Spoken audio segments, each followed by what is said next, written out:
One moment, folks, we're going to work on making this a secure mat for everybody.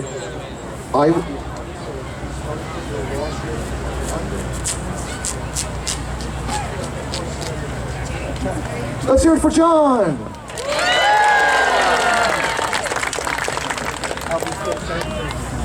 All right, he is, what, the vice chair of Otakon? Is that it, John? Vice chair of Otakon, John! So if you have any complaints, he's the man. No. All right. Let's go over some of the... Actually, while they're doing this, before we do the Kimarite, any quick questions about sumo from the audience? Any questions for these guys? All right, over here. Yeah, are either of you like in a communal or commune or anything for sumo? A commune for sumo.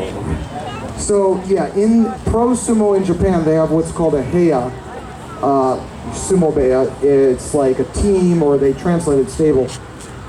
Yama, after he was a university champion, spent several years in pro sumo. So he was in a heya, Onoi beya, the show?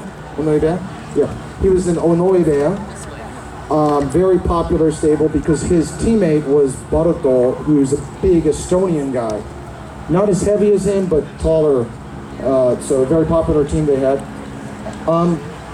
Kelly never joined pro sumo, but he did train in Japan for a month. So he has experience training at a Japanese university team. Good question. Yeah, one or two other questions over here.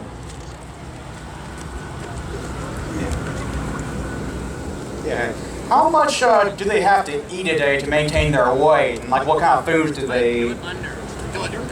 What kind of food? Well, here, now that they're not in pro sumo, there's a lot of flexibility. They can eat what they like. I would say they probably eat at least double a normal person.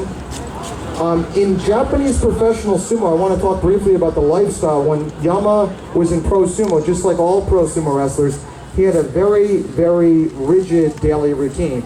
And that routine was almost every day of the year, like 365 days a year, almost. He would wake up at 5 a.m. He would train hours and hours every morning on an empty stomach. No food, just train for hours in the morning, have a huge lunch, take a nap, do some chores, have a big dinner, and sleep. And those two big meals, the lunch and the dinner, normally consisted, the main part of the meal is what's called chanko nabe, which is a stew, and it's actually a very nutritious stew. It has a lot of fresh vegetables, meat, fish, bowls of rice to add on some more calories. So it's a really healthy diet, but they just eat enormous quantities to pack on the weight. And we have one more question over here. I was going to ask about the food also. Okay. Thanks for being in the yukata contest. Okay. All right. Oh, we have one more question, then we're going to do the kimari thing. So besides the lifestyle, what other big differences are there between pro and amateur sumo? Yeah, that's a great question. So the differences between pro and amateur sumo. So professional sumo in Japan, it's not even like sports that we have here, because here there's an off season. In pro sumo in Japan, it's almost like joining the military, because your life is regimented 24/7 all year long. Even if you're a top level champion, you don't have a lot of freedom sometimes. If you want to go visit your family or take a break for a couple days, you need permission. So it's very, very strict in professional sumo. And it's not just the sport. So ozumo, or professional sumo, is really a way of life that preserves Japanese culture. Sumo's origins in Japan trace back to at least 1,500 to 2,000 years. And the current system of pro sumo has been relatively like it is now for the last few centuries. And so it's a way of preserving the culture in addition to being a professional sport. On an amateur level, sumo internationally is accessible to everybody, and we do tournaments like this one, the US Sumo Open.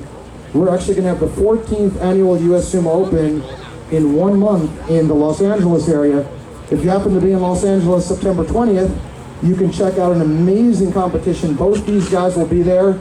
We'll have about 50 wrestlers from about 10 different countries, and it's not as rigid. To compete in international amateur sumo, you can have whatever lifestyle you want. You don't have to train 7 days a week, etc. So that's a great question. The other thing in amateur sumo is that, unlike in pro sumo, there are weight classes. The goal is to make it an Olympic sport. And so we have lightweight, middleweight, heavyweight, as well as women's division. So for example, I competed in the men's lightweight. I still do for many years. I've been the national champion in the lightweight. Okay, thank you very much. All right, I think we're done with the tape. It's about time to do the kimarite, or the winning techniques. So first of all, we're going to do the ritual. Before every match, they're going to bow and squat down into sonkyo and do chiri chozo. They put the hands together, big clap, show they have no weapons. I want you guys to help us out. We're going to do it again slowly, counting in Japanese. Everybody join in. Ich, ni, son, shi, go, rok, shich, hach. Okay, kids, did you get the techniques? We're going to have a test tomorrow. Alrighty, here we go. How do you win in sumo? To win the match, you want to either push your opponent out of the ring, he steps out, he loses, or push your opponent down to the ground so any part of the body besides the soles of the feet touches the ground. Good roll for a big man. 600-pound bowling. Alright, so once again, to win, you want to knock your opponent down or out. Alright. Down and out is a good idea as well. Thank you. Let's show you a few of the most popular kimarite. There's many different, about 82 different winning techniques for kimarite. We'll show you some of the common ones. So we're going to start out with a thrust out technique. Thrust your opponent out. Everyone say tsukidashi. Tsukidashi. Tsukidashi. Watch out in the front. Catch. You were slow. You promised you'd be one of the catchers. Okay, good job. All right. Good job. Let's hear it for this young fella here. Let's show you a force out technique where you grab the belt and force your opponent out using the belt. Everyone say yorikiri.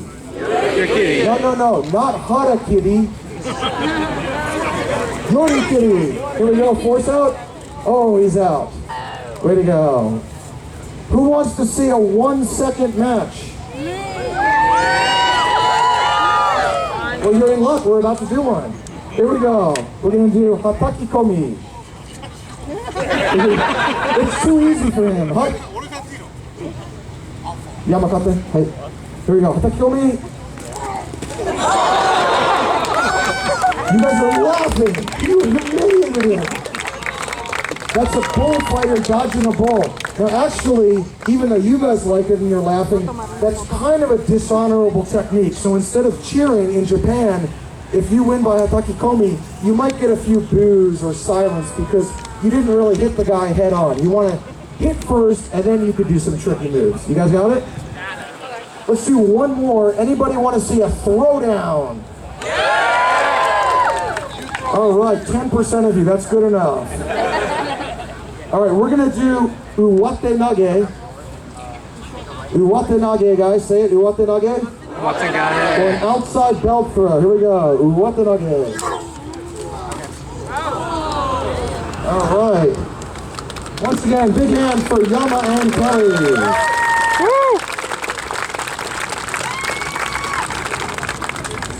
All right, we're going to give them a breather for a minute or two. They're going to get ready. They're going to wipe off the sweat. And when they're back, we're going to do a series of matches in just about 1 or 2 minutes.